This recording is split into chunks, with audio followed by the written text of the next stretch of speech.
I'm Lynn Onstot, and this is the show Joplin Insider. This show is brought to you from the City of Joplin, and it's meant to give you kind of a behind-the-scenes look at different programs and services we offer in Joplin. Today I have with me Mary Anne Phillips. Many people know Mary Anne because she's been our recycling coordinator for over 22 years. This is a special show. Mary Anne is retiring in January, so I promise I won't cry, but then we're going to go kind of a look back because we're also celebrating the 20th anniversary of the recycling center. And so Mary Anne's going to kind of look back, give us some of the good, the bad, and the unusual things that she's seen in her career, and also kind of some projections for the future and what we need to be doing. So with that, let's just get started. Mary Anne, when did you join the city, and what did the status of recycling look like in Joplin? Well, I started in April 1997, and on my first day, the Joplin Globe came over and photographed me and interviewed me, and then they went out to Dillon's grocery store at the time and took pictures of the trash around the recycling bins and pictures of waste, at that time waste management, picking up trash and supposedly curbside recycling. And the title was The Demise of Recycling. And I'm on the same page with, oh, but here's Joplin's new recycling coordinator. So yeah, I started at the bottom of the hill and had to bring it back up. So, what kind of goals did you set when you joined the city? What were you looking to accomplish? Well, actually, I was hired to get curbside recycling going. Really? Yes. And my in 97. Okay. Well, curbside recycling had already been around in other cities for longer than that, but we just. In the end, the city council, city manager, myself, public works director, it just felt like it just wasn't time. Joplin enjoyed, a low trash price, and to add curbside recycling was going to raise that. And they didn't see the whole concept of solid waste management. And so we backpedaled a little bit, and then my boss said, well, okay, let's open up a recycling center, because Joplin didn't even have that. And so we scrambled and had it open like, I was hired in 97, and then we opened the center January 2000, so it didn't take us very long. So I did a lot of research, and we did a lot of planning, and boom, we opened it. Well, in opening the recycling center, what kind of services were offered at 20 years ago there? Well, we started with all the basics. We did have cardboard, mixed paper, office paper, magazines, and then newspapers. We did do plastic bottles, and we've always done glass. We just felt like there was a big demand for glass, and so that's what we started with. Right. Well, I know the glass crusher, and I know you have some pictures that we'll be showing that of some of the things that you had at the recycling center that, unless you look closely, you don't realize how different it is. But I know your glass crusher. Tell us about how that's kind of evolved through the years. And I still have it. It's up on a shelf. It was a glass crusher that sat on top of a 55-gallon drum, had a big chute that came out, and you would put the bottles in one at a time. Wow. Very labor intensive. And we'd have to separate the colors too. And we'd shove it in the chute. Of course, we'd stand off to the side. I think I have a picture of one of the employees standing in front, but that was just staged.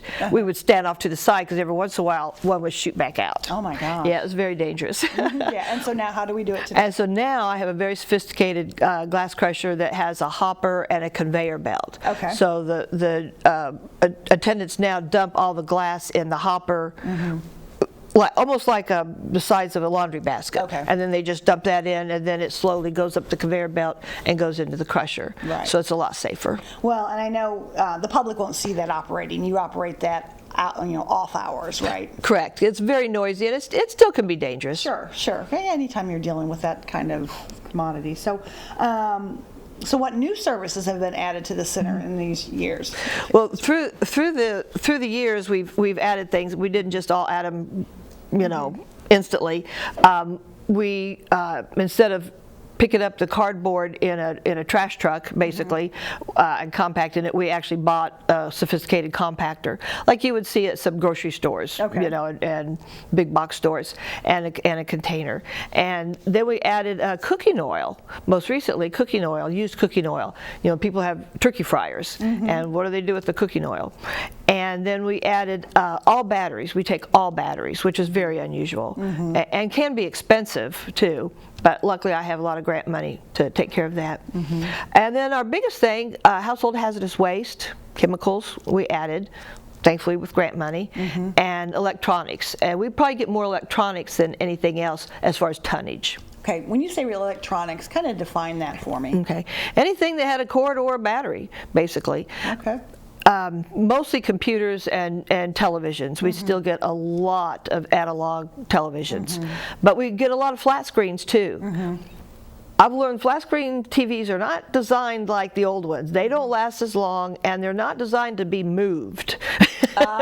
So when you move from your apartment to your house, and be very careful moving those things. My husband saves those huge boxes just in case. Oh, sure. He's always, saving those. So when people bring out those, is there a fee for any of those items? Right now, because our contractor charges us, then we pass half of that charge onto the patrons. So we charge $10 for every TV and every computer monitor. Okay, and that's a simple way to pay. You don't take cash, but you can pay with check or money order. Otherwise, go to finance, pay it, get the receipt, and bring it in. Right. So I know that sounds like a hassle, but we do not want cash out at the recycling center. No. Well, there's no reason for you guys. You have so much other responsibilities. That's one less thing, and you're always moving around that cash drawer or wherever it would be would not be safe. Or making change. Yeah, that's a whole other matter. Plus, so throughout your years, I'm sure you've seen unique things and different things come into the recycling center. Can you give us kind of some examples? I wish I would have kept a notebook of every weird thing that came in, and when the lady takes over for me, I'm going to say keep a notebook because it's like a diary. One of the things I remember when we first got the hazardous waste, an elderly gentleman and his wife drove into the recycling center, and I mean elderly, like I thought, oh my gosh, should he be driving? And he says, do you take hand grenades? Oh. He said, I heard that you opened up this hazardous waste trailer. Do you take hand grenades? And he was. I made sure he stayed in the car, and I very calmly, yes, because I had been to hazardous waste training earlier, and I very calmly said, do you have it with you here today, sir? He said, oh, no, it's back at the house. Made a little easier. Yeah, and I said, all you do is call your local law enforcement, if it's Joplin or Webb City, call the police department and they will come get it. Okay. But had I not been to that class, I would have panicked. I wouldn't have known what to do. Yeah. But let's just say he did have it. The procedure is he stays in his car. I call 911. They come. We get everybody else out of the recycling center. We lock the gates. Yeah, because it's considered a bomb. I mean, literally. Wow. Hand grenades. Yeah. Okay. Some other. But then I've had some really cool things. Like my favorite is a book that came in about the assassination of John Kennedy and the transition to President Johnson, and a big picture book put out by the Associated Press. And when that came in, we did not put that in the recycling bin. We held that back. Well, was that going in the recycling bin or the reuse table? Actually, I think at that time we did have our reuse table. Yeah. So somebody had put it. Yeah. Now, put talk it a little on bit there. about the reuse table. That is one of my favorite places. I contribute to it all the time. Little odd things, an extra lid of something that's. Mine broke, but I no longer need the lid, and so that's how I got my 10-inch glass lid for my 10-inch fry pan. Yeah, someone left it. Those are kind of our claim to fame. People just love that, and I stole the idea from Branson Recycling Center, actually. New idea under the sun. And so we take books and magazines, but even little trinkets. We get a lot of coffee mugs in too. After certain holidays, we get in a lot of those kind of decorations, and we just put them on the table. But we're always watching to make sure that it's not chipped or it's dangerous, or like someone puts a butcher knife up there or something. Sure. But children's toys aren't really out there or disgusting or broken or something. Yeah. But mostly it's books. Yeah. But we get magazines in that have never even been out of the plastic sleeve. Yeah. Have never even been read. Well, I bring in the ones that haven't been read, I'll be honest with you. Yeah, so sometimes my magazines are neglected, let's just say that. So, well, help me dispel the myth. I always hear that, recycling, you're making money. take our tin cans, or our aluminum cans rather, and get money. So I'm sure the recycling center is just making money hand over fist, right?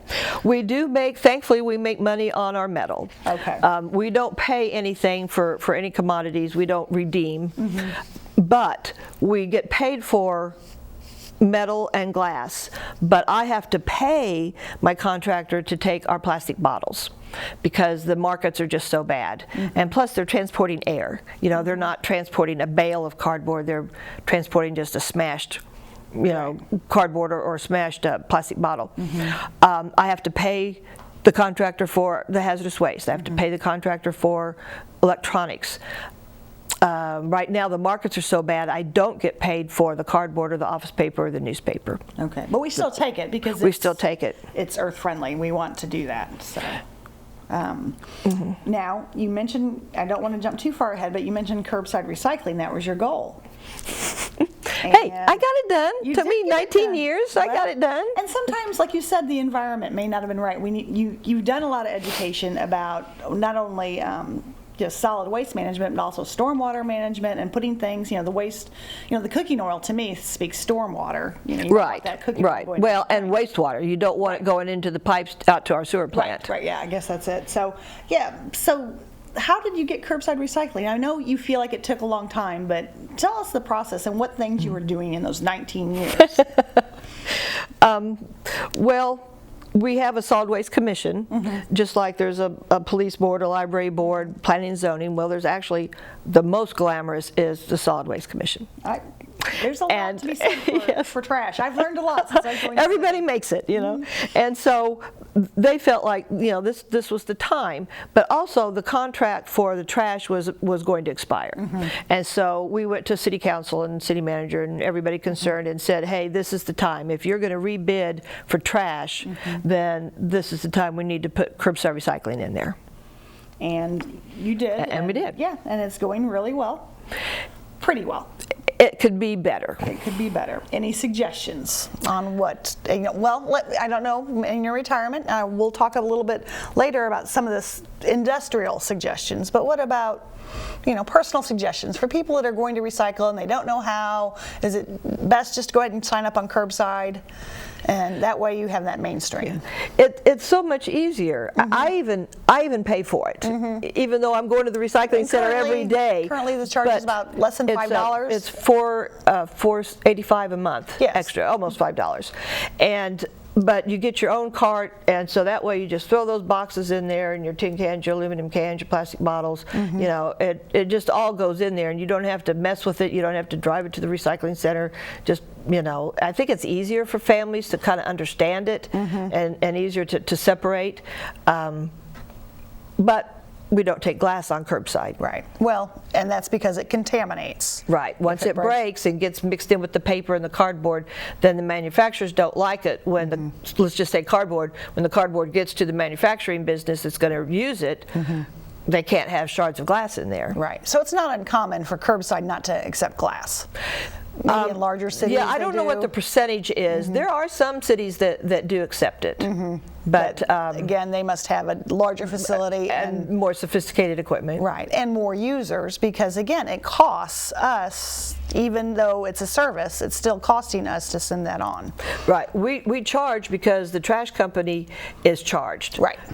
So when they bring it to the processing facility, they have to pay so much a ton for that facility to accept it and sort it and bale it and compact it. So again, dispelling the myth that recycling is not, you know, when people ask, why do I have to pay for recycling? You're making money. No, unfortunately not. It's just those aluminum cans you take in, you know, which a lot of people have done. So, well, how has the usage of the center changed? So we've talked a little bit about the services, but how about the usage? Are people getting more involved?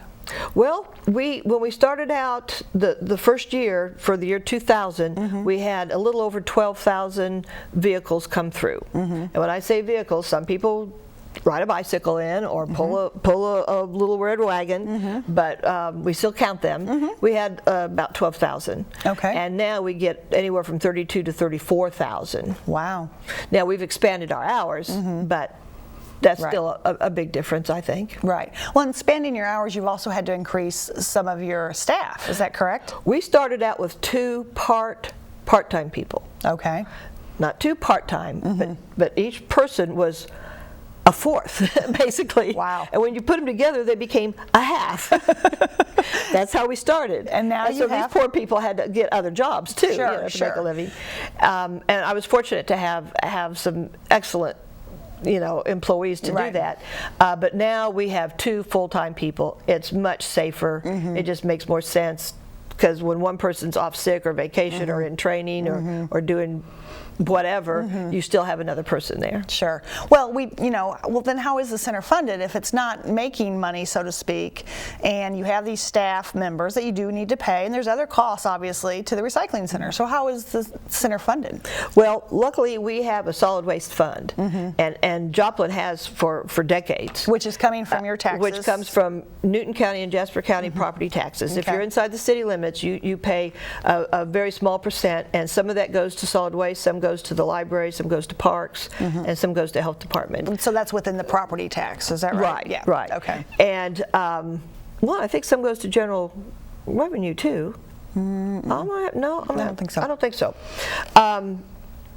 So then that little bit that comes to the solid waste fund pays for everything, pays for my salary, the recycling center overhead, those salaries, but also when we have tire collections, when we have bulky item, our bulky item contract, it pays for a leaf pickup. I mean, we stretch those dollars as far as we can. Well, you also support those dollars in other ways too, don't you? Double your money with some of the work you've done? Well, and then of course we do make money at the recycling center. I think last year we brought in like $25,000, but also we get grant money from Region M Waste Management District, and then, of course, when we charge the fee for the televisions, that goes into the solid waste fund too. Okay. Well, I know you do a lot of grants, and you are doing reports, and you've been recognized for your recycling, at the state level. You've got the recycler. It was my turn. Yeah. Well, that's okay. You've been at it quite a bit. So we've talked a lot about the recycling center, but I also want to talk about your career. And talking about doing these grants and getting curbside recycling after so many years. You've worked really hard. What's one of your proudest accomplishments? Well, curbside recycling, I guess because it was such a tough uphill battle. It was a hurdle. Yeah, and the electronics and the hazardous waste, because it's very complicated, it's very difficult. Working with the contractors isn't easy, and it's I saw a need, although I saw it before it escalated, especially on electronics, of how it is now. Right. So I was proud to be able to kind of be at least one step, maybe a half a step ahead of it all. Right. Well, I will tell you, when I take a lot of general calls at the city, then when people are moving to the area, they do ask about curbside recycling and recycling. Recycling center is one of the top topics at in the phones when the phones are ringing. So well, like you're a popular place. Everybody makes trash. That's right. That's right. So with all your responsibilities, I'm sure you've had some funny anecdotes, some strange things happen. Can you share any of those with us?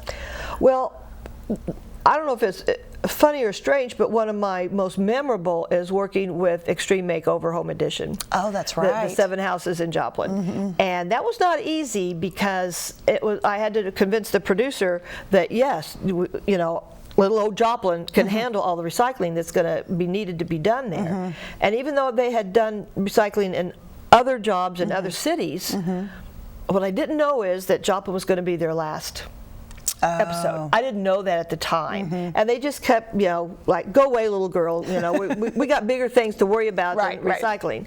But then, thankfully, a lady from Springfield who had done recycling to the Springfield Extreme Makeovers, she called me and said, "Hey, we need to get this done. There's no reason we can't do it." And so I partnered with Springfield. But I had the time of my life and got paid for it. How about that? Yeah. Oh, you got to meet some nice people. And I got to meet Ty and Michael, and I helped collect glass bottles for the fireplace surrounding one of the houses. Oh, that's I was neat. out there every day. I was the co-captain of the recycling team.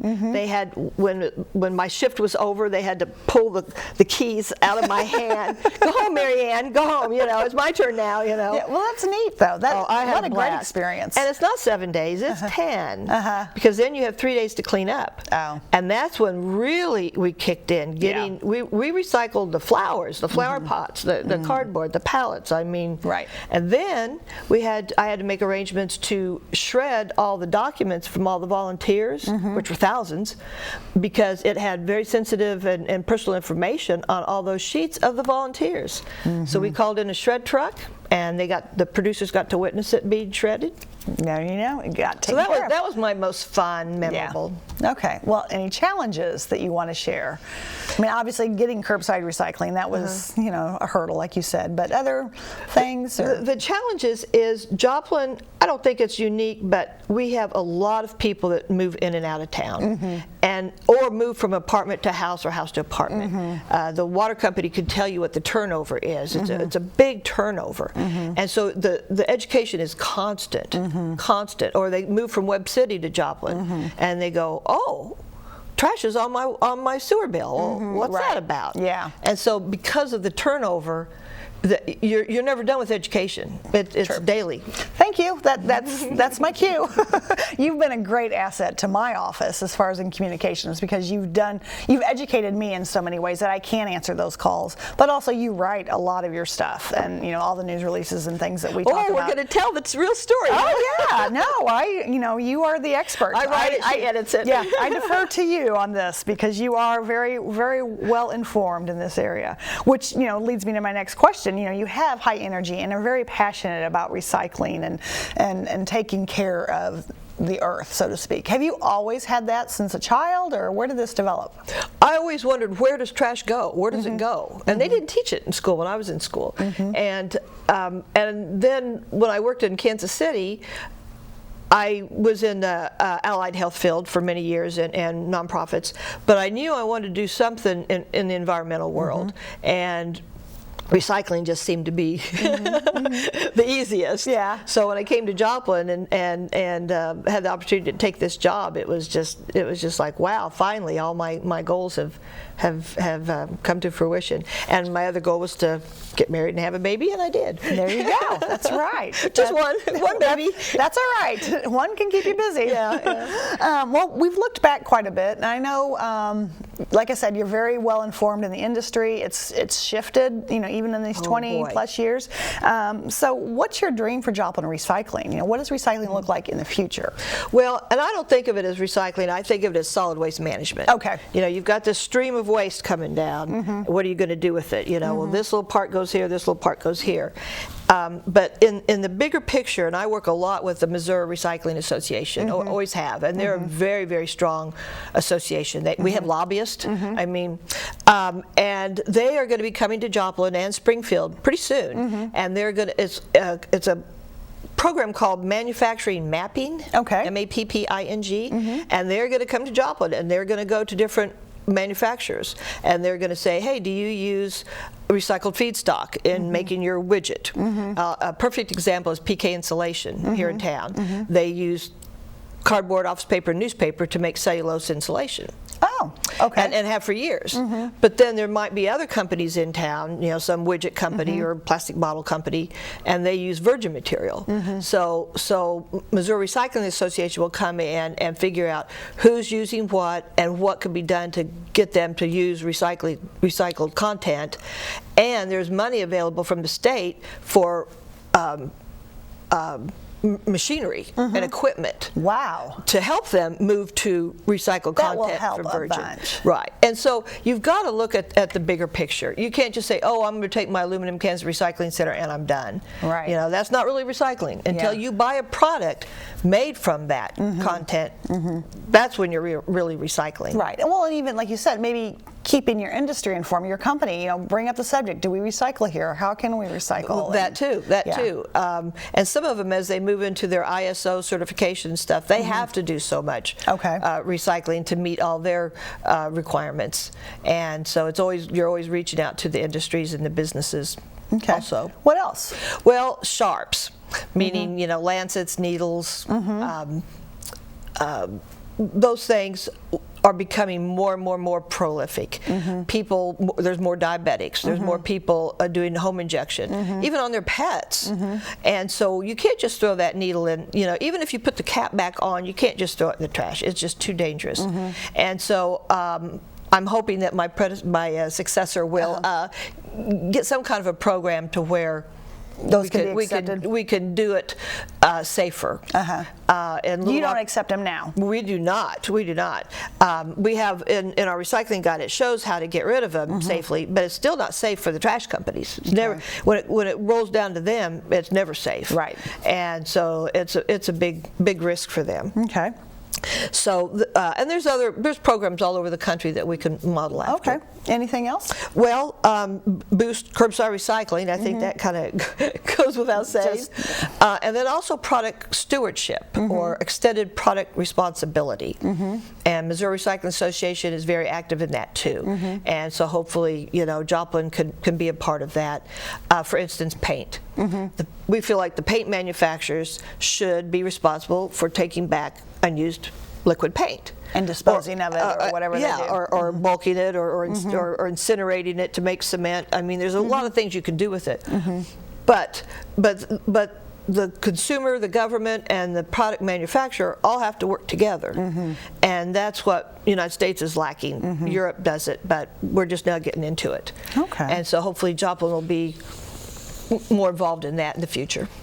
Well, where are we going to see you? Now, you know, you're going to be retiring and moving on. So where will we see Mary Anne Phillips?